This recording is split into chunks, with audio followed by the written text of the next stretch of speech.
Yo mga idol, kumusta? Mandrag mga sports TV nga pala. Ating pag-usapan, Barangay Ginebra, Chris Newsome, bagong Ginebra player at RJ Abarrientos may gustong patunayan sa koponan ng Barangay Ginebra. Pero bago na nga yan, kung bago pa lang sa aking channel, huwag mong kalimutan mag-subscribe at i-click ang notification bell para lagi kang updated sa tinitis upload pa natin. Pero ating talakayin, una natin pag-usapan, so magandang plano pa rin ng ating Barangay Ginebra kung bakit mas maraming guard player pa rin ang kinuha ng ating Barangay Ginebra.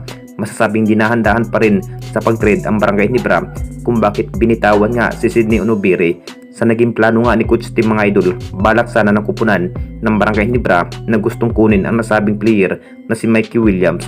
Pero pumirma na pala ito ang nasabing player sa kamay ng Converge.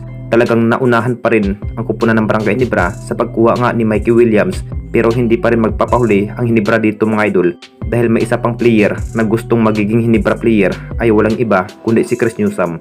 Alam naman natin lahat mga idol, sa pinag-iingatan pa rin si Chris Newsome sa kupunan ng Meralco kung bakit mas ginusto pa rin ng ating Barangay Ginebra na matrade nga ang isang Chris Newsome sa kupunan ng Meralco Bolts mga idol.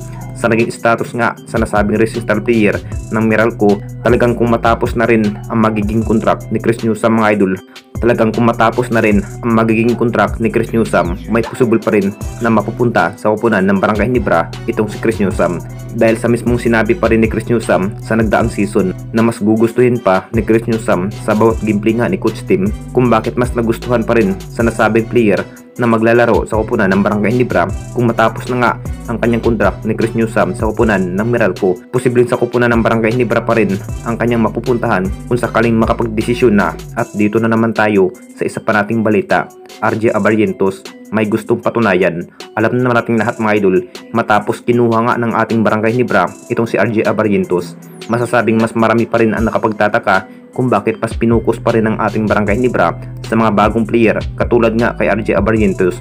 Kung titignan natin lahat mga idol, may special nga talaga si RJ Abarrientos bilang magiging gunner sa kupunan ng Barangay Ginebra kung bakit mas ito nga ang kinuha ng ating Barangay Ginebra bilang bagong guard player bukod pa kay Scotty. Sa naging bawat performance nga itong si RJ Abarrientos, masasabing malaking bagay pa rin sa kanyang talented sa outside maker kung bakit ito na nga ang pinukos ng ating Barangay Ginebra gagawing bilang guard player. Sinisecure pa rin ng Ginebra dito mga idol ng panibagong guard dahil ilang season na rin si Il Tenorio bilang player dito sa ating liga kung bakit hinahandaan pa rin ng ating Barangay Ginebra.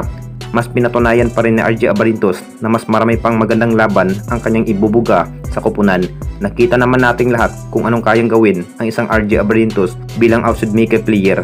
Masasabing ito na nga ang panibagong umipinsa sa kupunan ng Barangay Ginebra kung hindi muna makapaglaro ang isang Scotty Thompson dahil sa may iniindang goto injury. Anong masasabi ninyo mga idol tungkol sa ating video?